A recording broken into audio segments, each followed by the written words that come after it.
Crowley, like Timothy Leary, had one way or another arrived at the state where he didn't have a single ego anymore. He became whoever he felt appropriate to become at a given time, which I think is, I call it eye-opening. It's not quite the non-ego experience of Zen, but it's a good alternative if you don't have one ego. Well, Crowley himself said a single ego is a very narrow view from which to look at the world. Hello, and welcome to another episode of the Hilaritas Podcast. I'm your host, Mike Gathers. Join me here as we explore the vast world of iconic writer, psychedelic psychologist, rebel philosopher, and self-proclaimed agnostic mystic, Robert Anton Wilson. Visit us at hilaritaspress.com/podcast for show notes, links, and past episodes. With the recent release of Hilaritas Press's Lion of Light, Robert Anton Wilson and Aleister Crowley, it is my great pleasure to chat with the man who wrote the foreword to said book, Richard Kaczynski.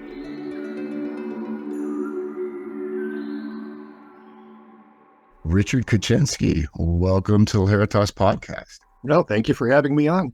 So I have to admit, I am somewhat overwhelmed by all this. Robert Anton Wilson, Aleister Crowley, Richard Kaczynski. There's so many things to talk about, so many directions to go, but we put together a book, Lion of Light, Robert Anton Wilson on Aleister Crowley. And you wrote a lovely foreword. I read it again just now, or half an hour ago, and really appreciate the care and thought that you put into it. Oh, it was a pleasure. Robert Anton Wilson was an influence on me from the very beginning of my journey. I had picked up a copy of one of his books, and it kind of fit into everything that was going on in my world at that time. The idea that, we had, it was like, I don't know, the time I grew up was just awash with, UFOs and Bigfoot and ESP and magic and the occult and witchcraft. And, Robert Anton Wilson had this view that kind of synthesized it all and kind of made sense of it. That combined with this idea of model agnosticism, acknowledging that there's weird things out there that are happening to all of us, and we may not be able to explain them, and we don't necessarily have to explain them to recognize that there's something going on, and that these can be tools for self-transformation. Those are ideas that I've carried with me, all along my entire journey. That's I wasn't sure what your connection to Robert Anton Wilson was when I asked you to write the foreword. I had just seen you on Twitter and thought you'd be a good person to ask. And it was clear from what you wrote that you were very knowledgeable. And now I know you're a fan. That's yeah. And it was the Cosmic Trigger. That was the Cosmic Trigger title I was blocking on. Yeah. That's a good one to reorient people in times of weirdness. Yeah. This is like this little, it's like a little like doll or Valentine or something paperback that I'm pretty sure I talked my mom into buying for me, because I found it like on one of those rotating metal, or wire racks in our grocery store. So it's, it's a weird time that you can find that stuff. Right. In grocery. Right. I've heard that some of those individual versions of Illuminatus, when it was serialized in 3 parts, and you could find that it's like, holy cow, that's a different world. Yeah. And so one thing I just wanted to say is, when I was reading your foreword, there's a part of me that felt like you were in a way introducing Crowley fans to Robert Anton Wilson through that essay. That's just the way I saw a part of it, and I thought that was really neat. So I wanted to, again, just thank you for that. Yeah. Oh, my pleasure. I mean, we were kind of hoping this book draws audiences both ways, makes more the Crowley folks, hip to what Robert Anton Wilson was saying. And again, maybe some of the, Wilson crowd will check out Crowley a little bit farther. Yeah, it seems to be getting a lot of traction so far. I think it's been, not even a month it's been out. Wonderful. You mentioned a couple of things in your foreword. One is The Soldier and the Hunchback, which is, I think, a big favorite of Robert Anton Wilson's. Yeah, I love that one too. Can you tell me a little bit about what you love about it? I mean, just from the title itself, the idea that Crowley associates the soldier with the exclamation mark, and that this is, in addition, associated with, a state of arousal and awareness, assertion, whereas the hunchback is the question mark, and that's, that state of inquiry and doubt, and how these two states of mind basically kind of oscillate and go back and forth in one's journey. I love the metaphor of it. I remember actually at one point, I'm also a piano player, and I remember having a dream where I wrote a piece of music about the soldier and the hunchback, and it was one of those moments where I could actually wake up from the dream and play the thing on the piano, which has ever happened to me before. So, oh wow. Yeah, so clearly that's a piece that resonates very much with my soul, I guess. And nice. I've always liked it. As a Wilson fan, I think of it as that juxtaposition of certitude and doubt. But when you talk about the symbolism of the question mark and the exclamation point and the energetics of it all, it brings like an embodiment piece to it for me that I hadn't thought about. I like that. That's interesting, yeah, because there is research in psychology that kind of shows that posture actually can alter, your consciousness, and that these sort of, if you're in a reclined or hunched over posture, you actually begin to feel a little bit more passive than if you're in a more alert or an assertive pose. So it's in that sense, it's kind of prescient. Yeah. You mentioned the soldier and the energetics and the exclamation point, and I just put out whoa, hit me in the face. Stood me up straight. Yeah. The Aeon of or is it Horus with an H? Yes. You mentioned that as well, and that's a piece you mentioned is timeless, and how he used the hermit, the lover, and the man of earth to describe three. My notes were short there. Yeah, 3 chapters of the Book of the Law. And that was maybe a different interpretation than Crowley had on it, if I understood you right. Yeah. I thought that was, again, kind of illustrating a rather, unconventional take on the Book of the Law, or unorthodox. But at the same time, it's I think it shows Wilson's creativity. Traditionally speaking, the entirety of the Book of the Law is describing, the philosophy of this new eon, or the Eon of Horus, that began with, Crowley receiving that text through automatic writing, or however you want to describe it, back in 1904.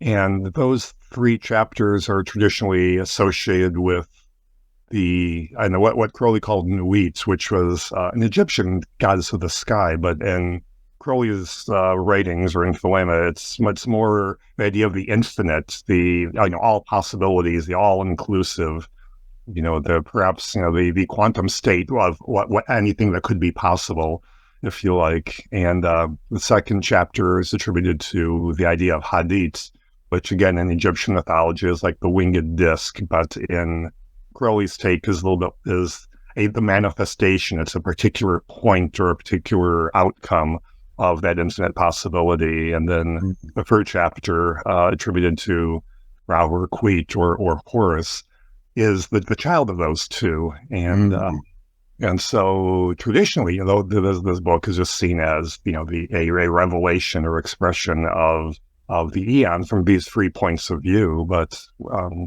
the new essay that's published in the book, Wilson is talking about these 3 grades: the hermit, the lover, the man of earth, and kind of assigning those chapters to each of those, and also kind of bringing in the eon of the previous eons, of Isis and Osiris, and just kind of mapping that all together was, just very interesting to me. I love the idea of trying on different theories and perspectives, and whether or not I agree with them or not, the intellectual process of, okay, I'm going to wear this hat today and think of the world in the in a way that's different from what I usually think about, was a lot of fun. I really enjoyed, in particular, that part of the essay. Nice. And that, from what my understanding of Crowley, that would be a Crowley thing to do. Try something on, see how it fits, take what you like, leave the rest. Is that fair? Yeah. I mean, Crowley said no one else can interpret the book of the law for you, that you read the text and read his writings and commentaries and then draw your own conclusions. I think in a sense that was trying to avoid this sort of rigid orthodoxy of the religion that he grew up in. And I think that's kind of the approach I took in writing my book, Perdurabo, The Life of Aleister Crowley, whereas previous writers really wanted to tell you their opinion of Crowley. I kept my opinion out of it. I said, here's the story, here's the facts, love him or hate him, draw your own conclusions, but at least, have an informed opinion. Yeah, I just read Perdurabo, or most of it. That's a pretty big one. Yeah. Recently here in preparation for this interview, and it had been a while since I'd really dug into Crowley, so maybe part of it was timing and just where I'm at, but it really humanized him for me, deeply so. Like, part of me, as he got older and he ran out of money and just poverty and illness and insomnia and depression, not that was a constant in his life, but just he would have episodes of that. And I developed a compassion for Crowley I don't think I had before. Oh, that's wonderful to hear. Yeah, I felt like a lot of the prior biographies had, again, taken this very, either a very hostile approach or almost an overly sympathetic approach, but the hostile ones seemed to kind of rule the day, at least in Ralph Anton Wilson's time. And the result of that is kind of this, cardboard cutout, just Jesus the bad guy, and I again, another thing I really appreciated about the new essay, but in Wilson's writing in general, is this idea that he kind of sees through that and finds, the depth of Crowley's person.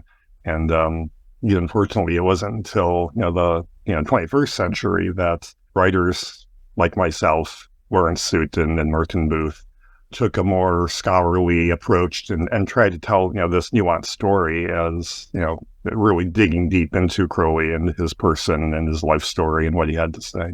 Yeah, it seems like there's been, even since that wave of biographies that you were part of 20 years ago, there's been even much more information come out. Is that well?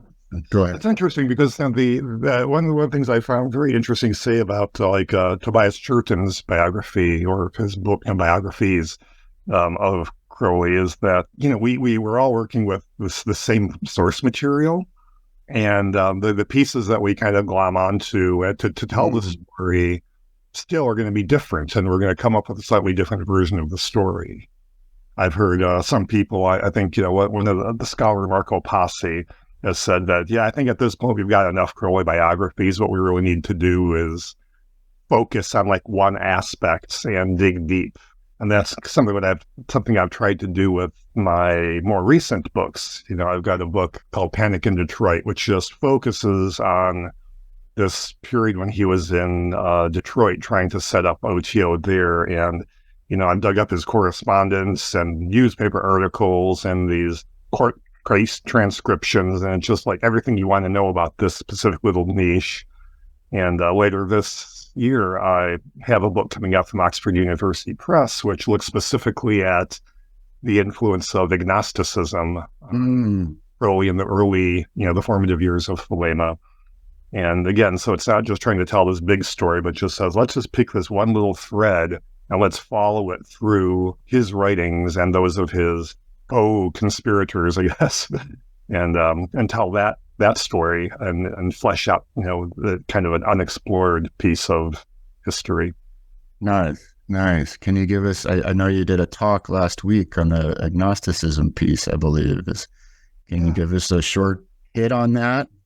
Yeah, well, the thing about the agnosticism is that there is this movement to keep religion out of secular life. This idea that religion should not be the basis for how we organize society or how we pass our laws, but that we should be running more on a critically thinking, evidence-based model.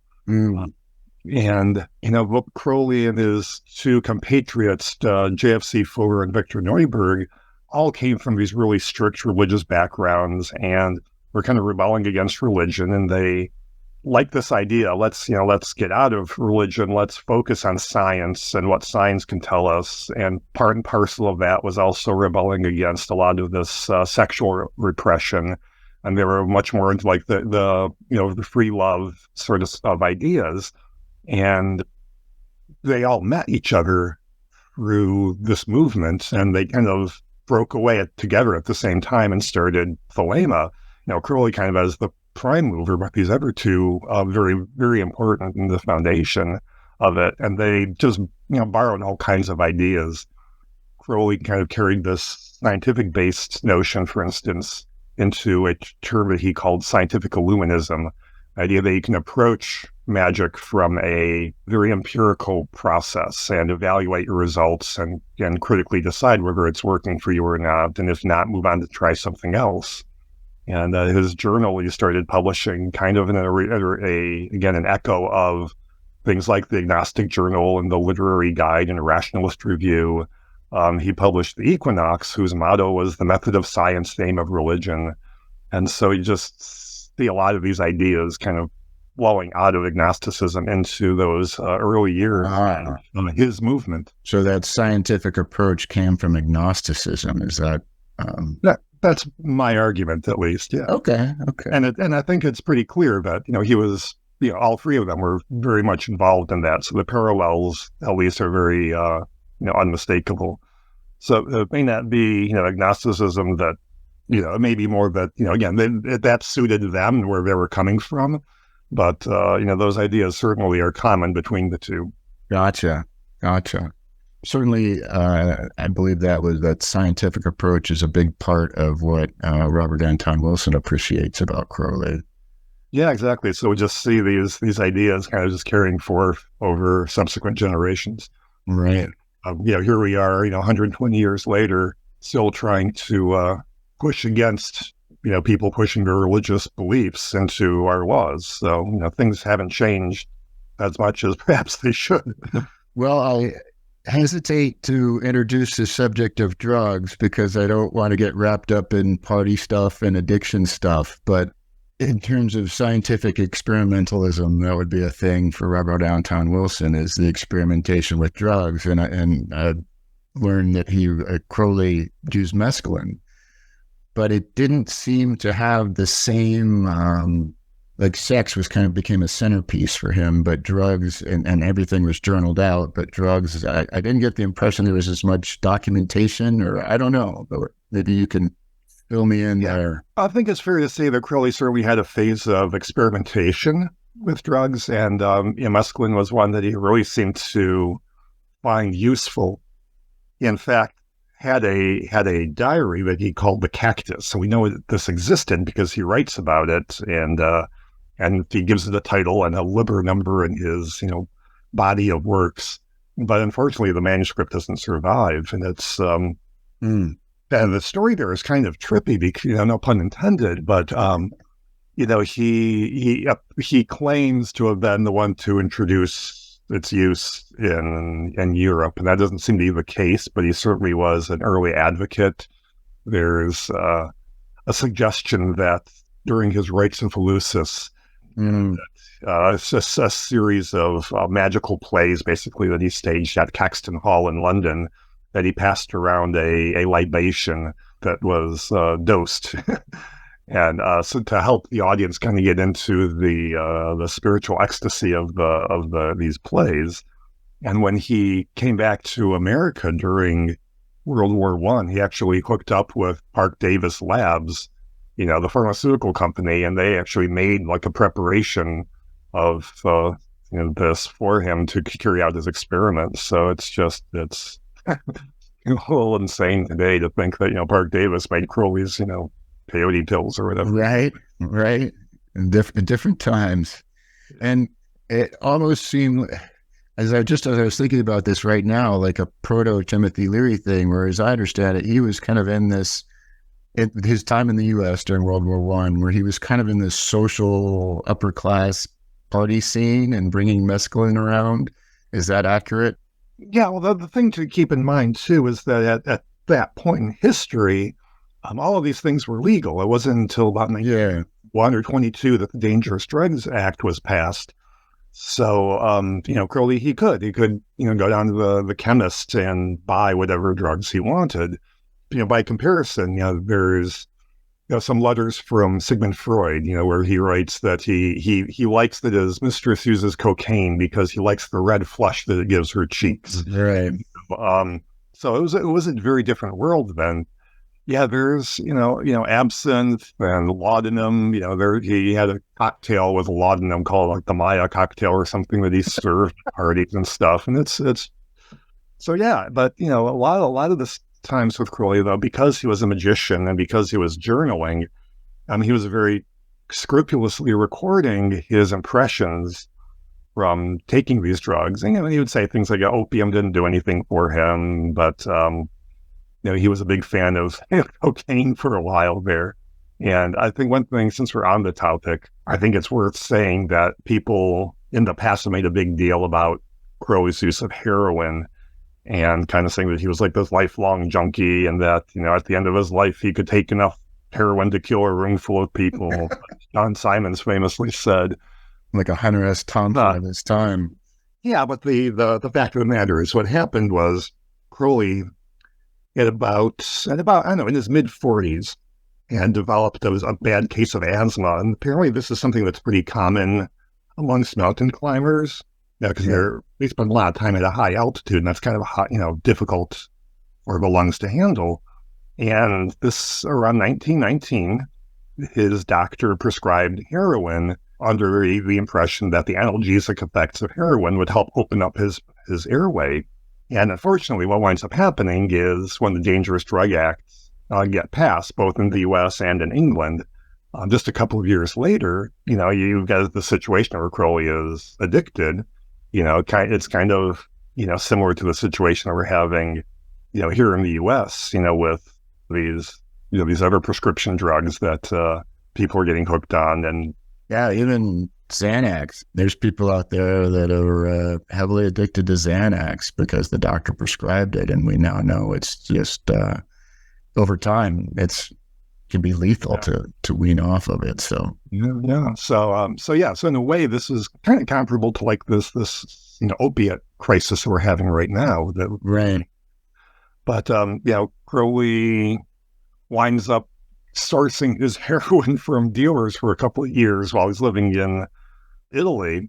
And then, he runs out of money and resources and winds up going cold turkey, basically. There's a diary entry where he's talking about being sick and feverishly, and his legs are kicking around involuntarily, and he wound up breaking the end table and things like that from his from his withdrawals. Wow. And so that concludes like a 5-year period of his experience with heroin.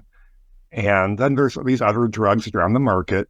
But then it turns out that, again, so that's like Crowley about 45 to 50 years of age. And then when he's around 68, 69, his asthma gets so bad that the medications out there aren't working for him anymore. And by this time, the government had come around to realizing there are certain medicinal uses of heroin, and he gets prescribed that again. And this is, again, in his late 60s.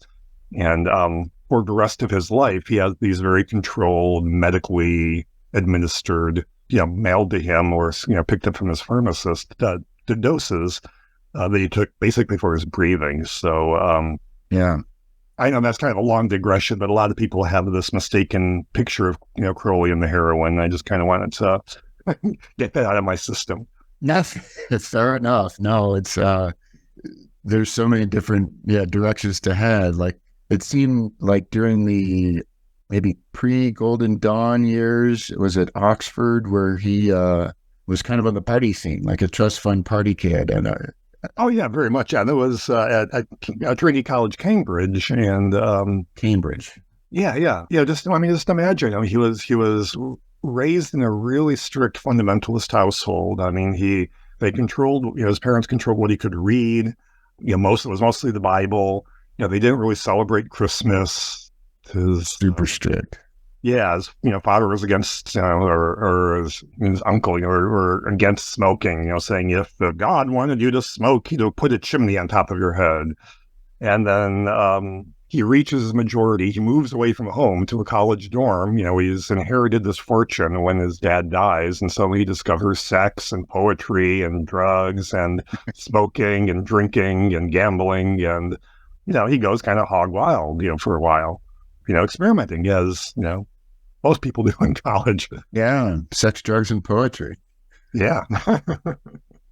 This is my own curiosity, I guess, but what are the college party drugs in Cambridge at that time? Do you have a sense of? Oh, gosh. I don't know. I get the sense that much of his experimentation with drugs kind of coincided with his entering the Golden Dawn, because one of his mentors, Bennett, similarly had severe problems with asthma. Yeah. And went through this kind of rotation of drugs he would take to treat his symptoms. And that when Crowley found him kind of living destitute, invited him to be his roommate. So living together, Crowley got the benefit of being able to try some of these drugs that was using to control his symptoms. Gotcha. Yeah, there's a master's thesis by a guy named Patrick Everett you can find online, who really delves into Crowley and his drug use and makes an argument that a lot of Crowley's visionary works, such as his work with the Enochian ethers called The Vision of the Voice, was partly due to his use of hallucinogenics. It's an interesting argument. I don't know that I 100% agree with it, but again, like I was saying earlier about Reverend Ken Wilson's approach to the Book of the Law, I think it's an interesting hypothesis to look at. But I also think that a lot of this imagery and language that you see in The Vision of the Voice is also kind of a copy of, like the Book of Enoch and the Book of Revelations that you would see in the Bible, which would be something that Crowley was very familiar with. And it's not necessarily an either-or argument, too. It's possible that both things are true, but I would say that folks want to pursue that area of inquiry, that thesis would be That's the way. place to go. So I guess that brings up for me kind of my bigger question is I would assume that if he was using those substances in the desert, that would be part of the journals. Yeah, I would be surprised if he wasn't documenting that. Yeah, well, part of the trouble is there's places where, while Crowley was very fastidious about keeping diaries, right, some of his moves, and which sometimes involved, being kicked out of hotels and people confiscating his property, or things getting, seized by customs and so on, or, being left in the care of lawyers or publishers and so on. There are some diaries that get lost. And while the record of the visions from The Vision of the Voice exists, the diaries from those that year don't. So it's, again, the record is kind of ambiguous. So I got you. We have to figure it out the best we can. Right.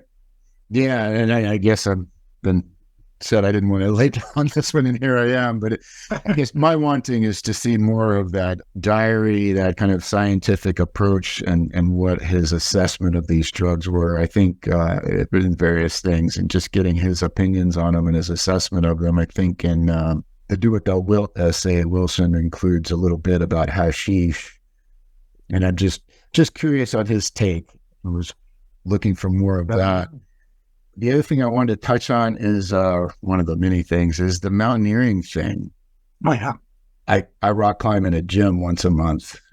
So I'm a little familiar, but I'm not really what I would call a mountaineer, but I know those people now, and I've been around that crowd, and I have a much deeper appreciation for what Crowley did. And it boggles my mind. It wouldn't surprise me at all if he got bronchitis.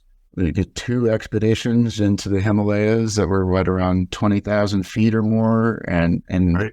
One of them they were up there for weeks at a time. Go ahead.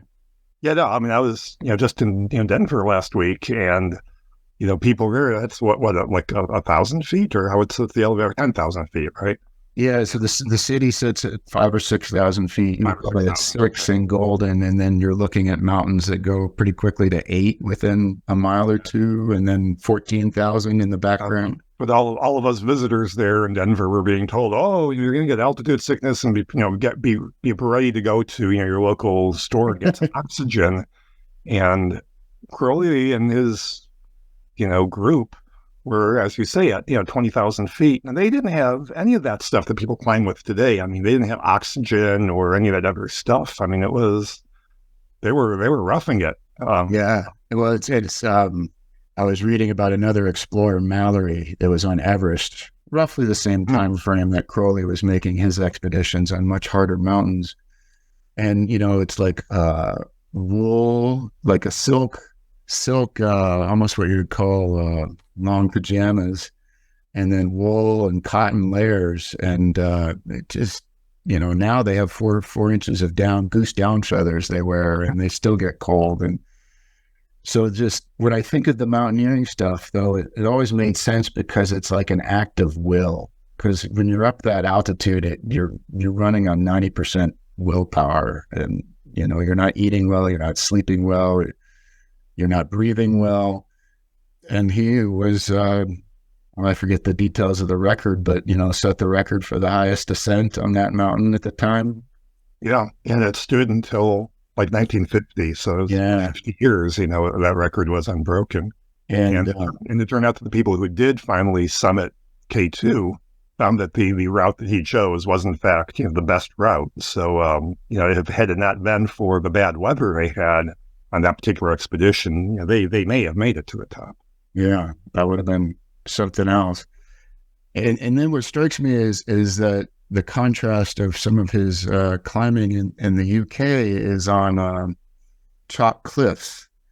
That is just a completely different type of climbing. And it's, if I'm understanding what he was climbing right, it's just very unique, and that chalk is really fragile and brittle. So you have to move really slow. You have to it's balance and delicacy and distributing your weight and moving very deliberately. So there's a lot of will and climbing in general, but it's almost like ballet compared to just brute force of mountaineering. Yeah. In fact, there are parts of Beachy Head, which is one of the places he climbed, and there are features of Beachy Head that have since eroded away and no longer exist that he had climbed up. So definitely a very soft and difficult surface to climb. Yeah, but so to me that just illustrates his range as a person. I think as a Robert Anton Wilson fan, what I get is that one of the way Wilson portrays him is just this multi-dimensional dude. We got a poet and a lover and a magician and a scientist and the climber. And even as a climber, we've got the mountaineer and you've got the chalk, and it's just fascinating to me. Oh, yeah, absolutely. I think that's really one of the things that fascinates me most about Crowley as well. This multidimensionality that you talk about, that he distinguishes himself in so many different ways. And I think any one of us would be satisfied, considering we had a good life, if we distinguished ourselves in just one of those things. And yet he was out there doing just this wide variety of things. I mean, again, love him or hate him, is a fascinating character for that reason alone. This popped into my head out of nowhere yesterday, and we might have to chalk this off to the strange things that you come across when you hang out in Robert Anton Wilson internet forums. I read this website, something about the Order of Lamb, and it's yeah. So here's the story about that. The background here is that in one of his volumes of the Equinox, his occult literary publication, he republished H.P. Blavatsky's paper, The Voice of the Silence, adding his own commentary to it. And as kind of the frontispiece to that publication, he included a drawing. Crowley was doing some artwork at that time, and just kind of getting started, in fact. And this drawing is of a very large-headed entity, being, figure, let's just put it that way. And these small eyes, very large cranium, and the images captured, the way, captioned the way. And he talks about how the idea of the Tibetan Lama, because Blavatsky was all about these Mahatmas or ascended masters who instructed her. So he talks about how, the word Lama comes from the root lam, to go, and so on and so forth. Well, fast forward, 20 plus years later, Kenneth Grant is, as a very young man, working as a secretary for Aleister Crowley. But during the war, things are kind of difficult because Crowley's living out in the country, and Kenneth Grant is, is a city person, and he is far from his beloved. So when they part ways on good terms, Crowley gifts him with that drawing from the equinox, and Kenneth Grant attributes, a lot of significance to this particular thing being gifted to him.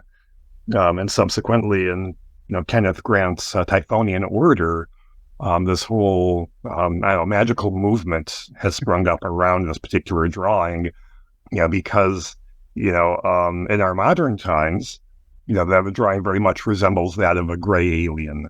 So there's a lot of people who think that Crowley made contact with, aliens, astrally or interdimensionally or something way back in 1919.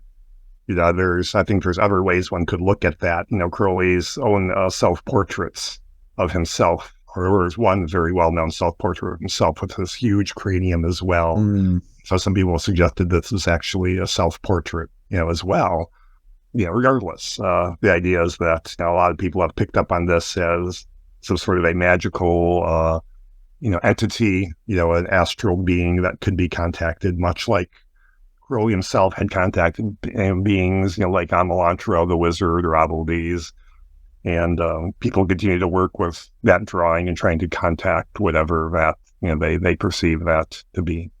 Well, I think I ran into the website of the folks that believe it to be an alien many, many years ago. Yeah. I was just quite shocked when it popped into my head because I hadn't thought about it in at least a decade. Yeah. So I hope I kind of did justice there without trying to either dismiss or... no, I think you're... But just gotta say, there's the facts. There's the facts. There's the facts. What it is. I wanted to talk about the vision and the voice workings. I know a lot have been made about Karanzan, and I'm still not sure I understand. So this went back to D. and Kelly, right? These 38ers? Yes. And my lucid understanding is that D. and Kelly just kind of channeled these entities and wrote down what they heard, and that Crowley and Neuberg were more invoking them. Am I making stuff up? Yeah, well, in a way, what happened was John Dee was the court astrologer to Queen Elizabeth, and he found a partner in Edward Kelly, who was a gifted scryer or medium, which meant that in these workings, trying to contact angelic beings, Dee would act as the scribe, and Kelly would describe what he was seeing. And the way these visions kind of worked was that there were these big tables, these grids with letters in this, alphabet, now called Enochian. What Edward Kelly would do is he would, say, okay, the angel is looking at, table 4, column 3, row 12.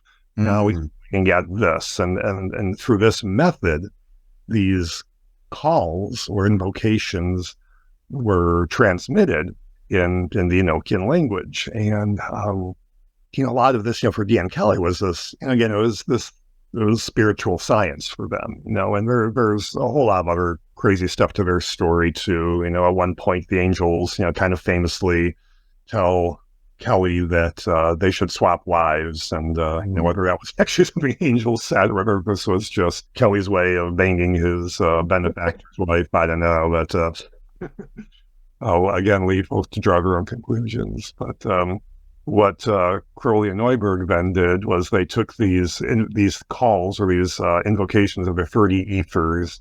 You can kind of think of it as a series of concentric circles starting from, our world and going out. just going, doing each of those invocations while they're marching through, the desert in Algeria. And with each one of the ethers, they would do the invocation, and then Crowley, like Kelly, would gaze into a crystal and describe what he was seeing, and Victor Neuberg would be the scribe writing it down. So their method was actually a lot different and simpler than what Dee and Kelly did, which involved a whole lot of paraphernalia, whereas Crowley and Neuberg were basically, again, on a hiking trip, through Algeria, and the use of like a little crystal kind of harkens back to this crystal gazing, which was a really big fad in the Victorian era. A lot of Crowley's predecessors in occultism were like, Frederick Hockley and so on, were really big into obtaining visions through crystals. So in a way, he was kind of following more in that tradition, but using these Enochian invocations and then writing these very wild, trippy, visions of what he was seeing, again, very much in line with the sorts of apocalyptic things you would read in the Bible. But in Crowley's mind, the, exploring and expanding on his ideas and understanding of his system of magic and of his philosophy of Thelema. Gotcha. Okay. Yeah, they went through 30 of them. And then, I guess, getting to Karanzan was associated with the 10th ether. And Crowley started with 30 and was working his way up to 1. And so this is kind of, about 2/3 through the process.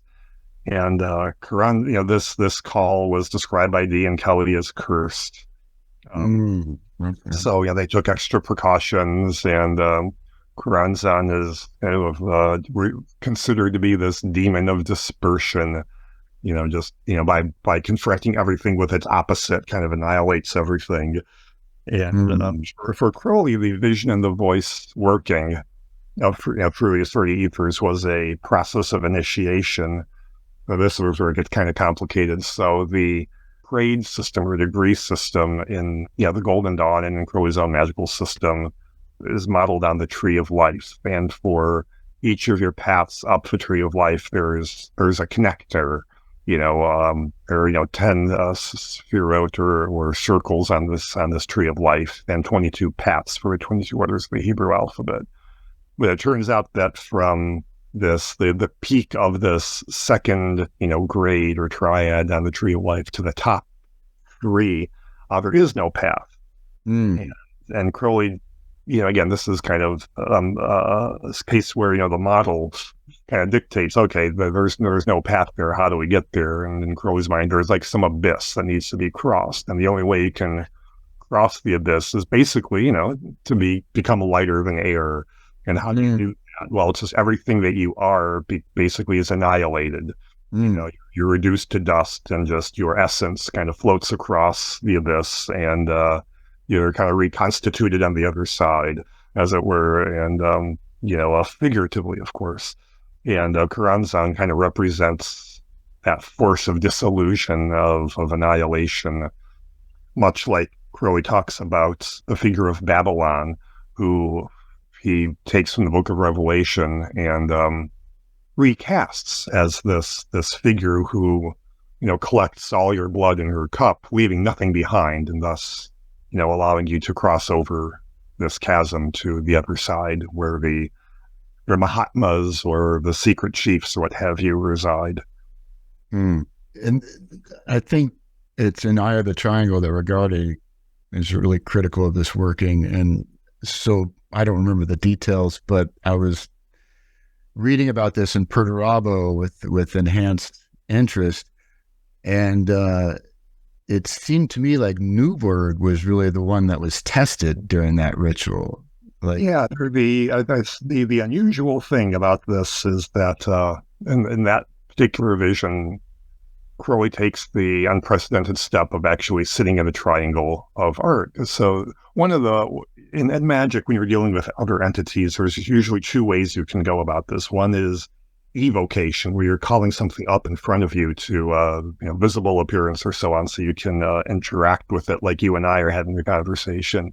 But there's also a process of invocation, where you can call an entity into yourself. The idea being that, by doing so, you can kind of inhabit or draw some of the characteristics of that entity, into yourself. So if you might invoke, Hermes or Mercury, if you want to, be a better writer or something like that.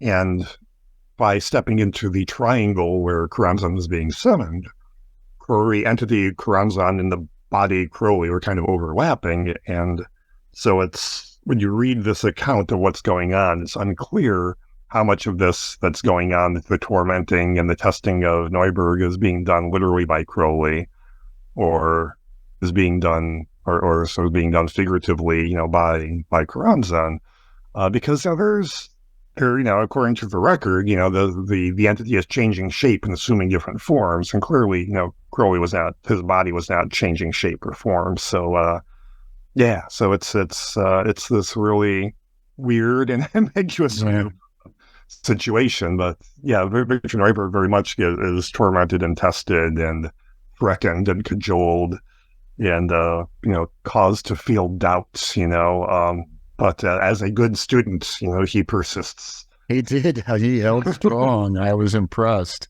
Yeah. I think I don't know if I could have done that. So if I understand, the difference maybe in the 10th is that he did an invocation instead of an evocation. Is that part of the procedural difference? Yeah, that's the only one where Crowley describes actually being in the triangle, and this has led people to claim things like, oh, he became possessed and then was possessed for the rest of his life, and I don't buy that personally. I mean, I don't really see a difference in Crowley's personality or behavior or anything else that's different from before or after that experience. Right. Certainly the experience was sort of an initiation, but it's not like he was this, like Linda Blair in The Exorcist or anything like that. Sometimes people see a little bit too much Hollywood. Yeah. They'll take all the fun out of it.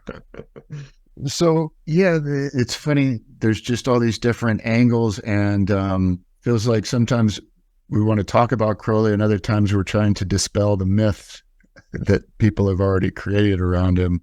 And I guess one of my impressions is that he was a bit of a talker, and that it could be, and I don't know if that's true or not, but he was described maybe as braggadocious or a big talker in social circles at times. And I was surprised that when I read your book, Perdurabo, that there was this elevation to, I believe, the 9=2 grade, that he really kept quiet for his whole life.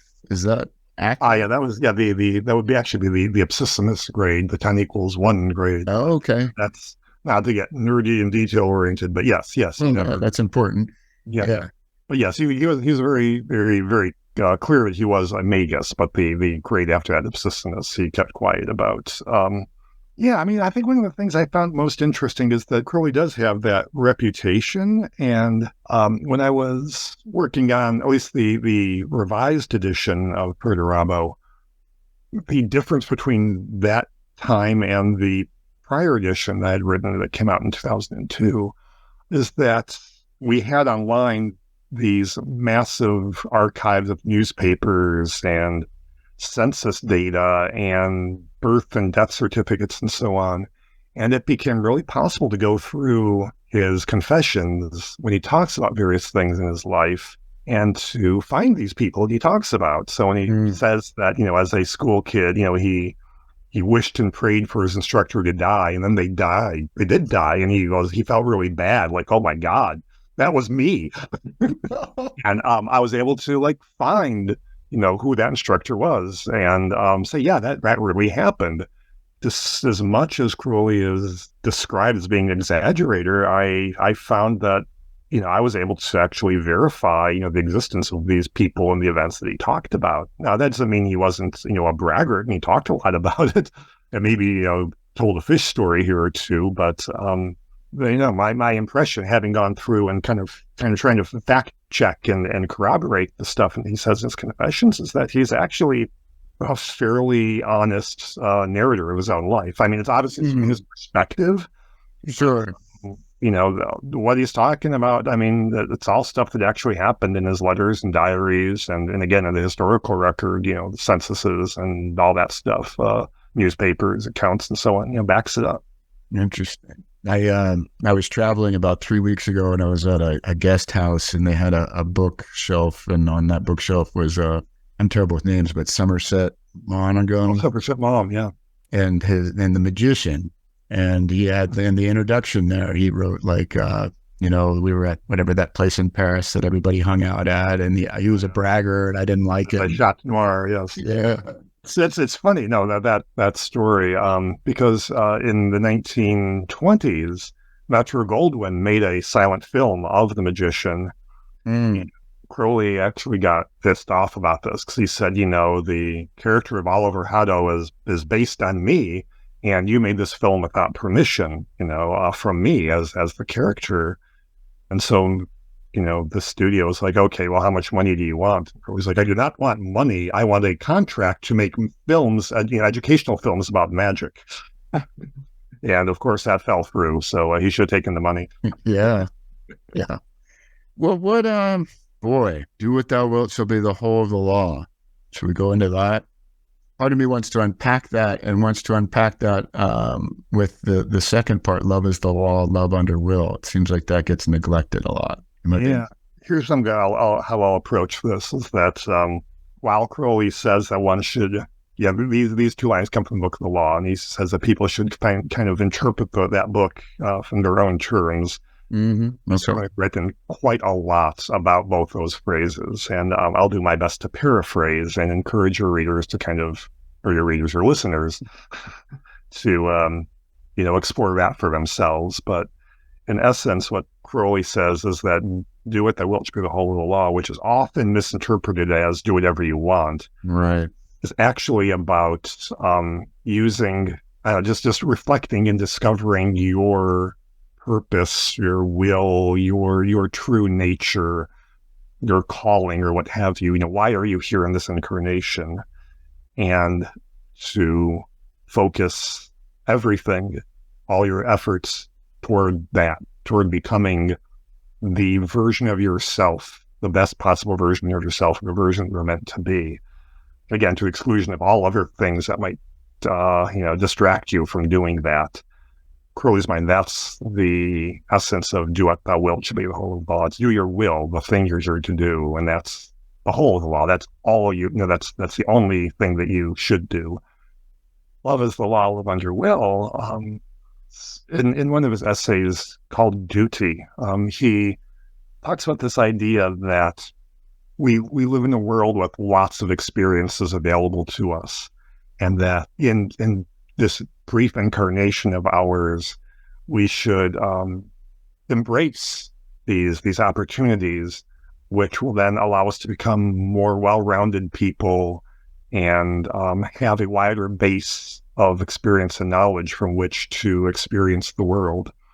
So the idea of love is law, love under will, in one sense, can be taken as the embracing of life's opportunities as a form of enriching yourself on your path. Nice. So for those that are interested, these magic podcasts seem to be really popular, and I'm wondering, and we have a lot of do-it-yourselfers, I think, that love to read books, but what is out there in terms of magic?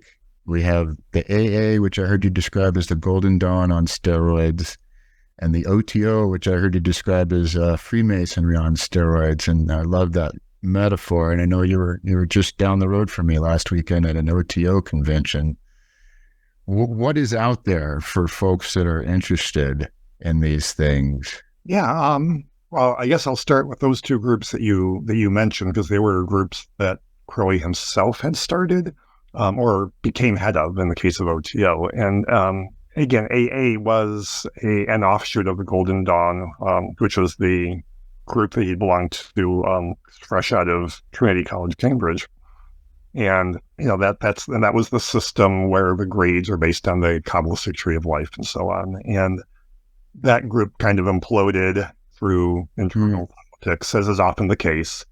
And Crowley and another Golden Dawn member, George Cecil Jones, and Crowley's agnostic colleague, JFC Fuller, restarted this organization, but they incorporated a lot more into it. Crowley had spent a lot of time studying yoga and so on. But it's essentially this graded system of magical work. It's kind of like, the traditional invisible college, as it were, and contrasting that with Ordo Templi Orientis, which he came into a few years later and became the British head of it, and then later international head. And it's based more on a Masonic model. And while there is certainly teaching that happens in its initiations, it also has the advantage of being having a social component. So in the AA, really, this is all about your own solitary work, and the only person you have communication with is either your teacher or any students you have below you. Whereas the OTO, is more about a community.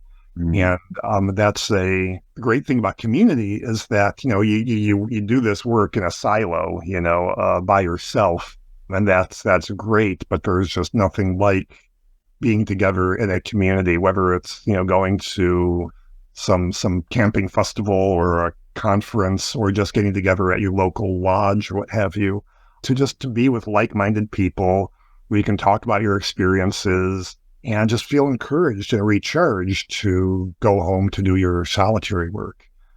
Now, and both of those groups are out there and available, but there's a lot of other groups that have kind of spun up and cropped up in the intervening years. And there's groups, like Temple of the Silver Star, or the Temple of Thelema, Church of Thelema, and so on. And we also have, a time where there's just this thriving online community, whether it's, on Discord. There's a number of Discords dedicated to magic and Thelema, and podcasts like this, and, YouTube videos and so on. So it's not even necessary for someone to join if they don't want to. Although certainly, being around other people, either as having just a single teacher or having a community around you, is really nice. Although in some of these cases, that community may be virtual. So yeah, there's just loads of options out there for people who want to go into this further. Excellent. Okay, last question here for you. And so the book is titled, that we put together, is Lion of Light. And we chose that title when we were doing research around this. There was the Do What Thou Wilt document, which Robert Anton Wilson kind of referred to as his short piece on Crowley, and that he was working on a book-length piece called Lion of Light that there's not a trace of so far, so we don't know if that was ever written or not, but we stole the title because we really liked it. And we've had some discussions that we included in the back of the book about what we thought it meant, but I'm wondering if you have a thought on what Lion of Light represents, not to put you on the spot or anything. Yeah. Well, I might venture that Crowley often refers to something called the lion's serpent, which is something you see on Gnostic gems, a snake with a lion's head. So you get that symbol, the idea of the lion, but you also get the serpent, who in one interpretation of Genesis perhaps is the source of knowledge, who had provided knowledge to humanity and illumination, enlightenment. In much the same way that Prometheus, brought fire from heaven in the Greek myth.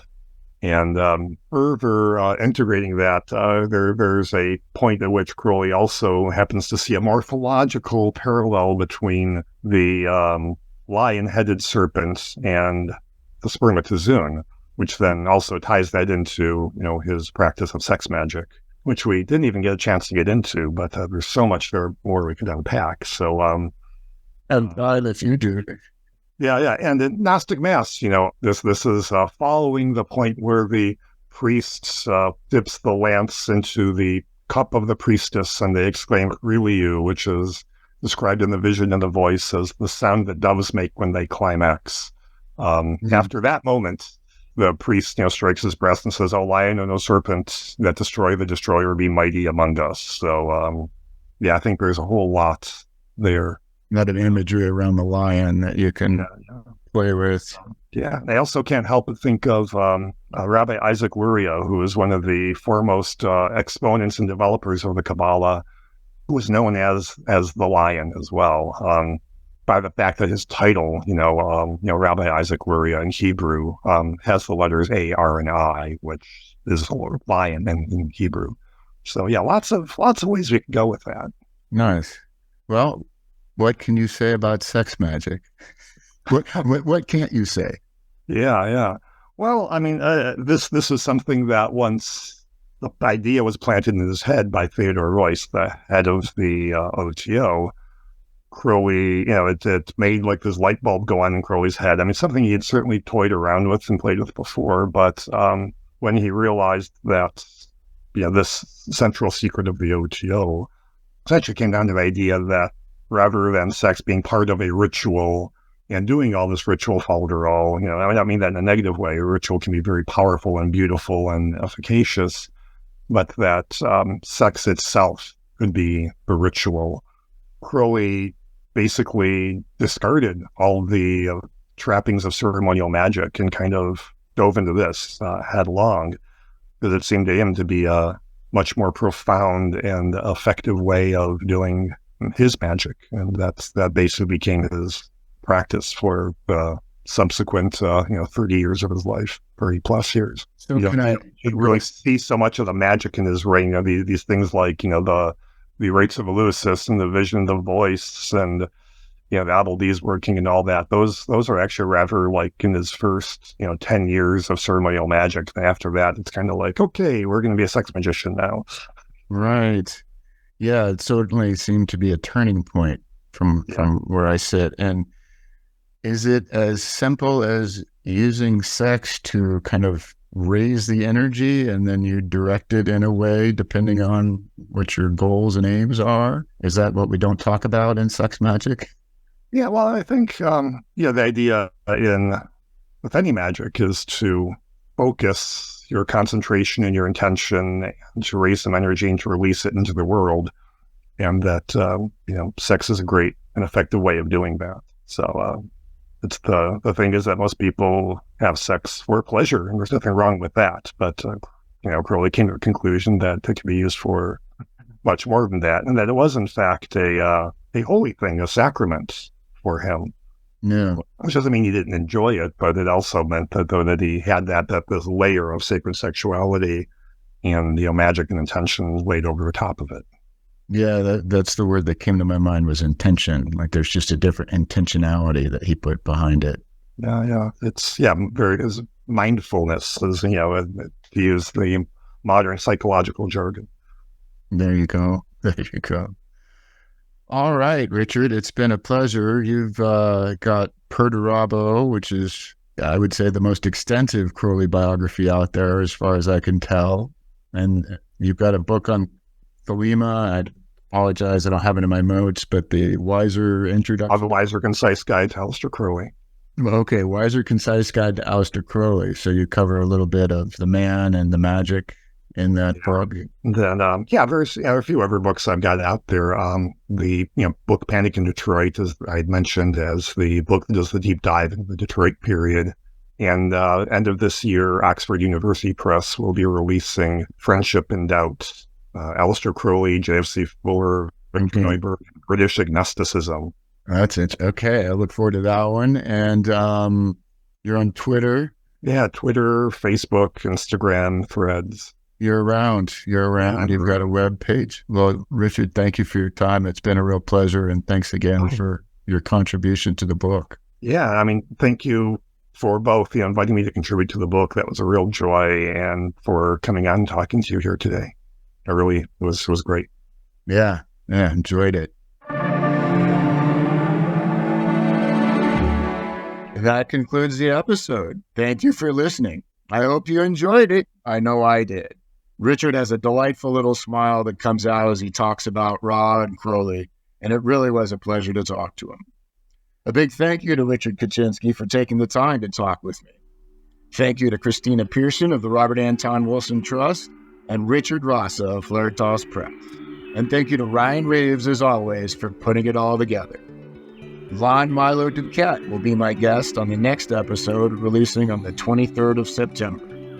Until then, I am your host, Mike Gathers, signing off with love and cheerfulness. Amor et Hilaritas.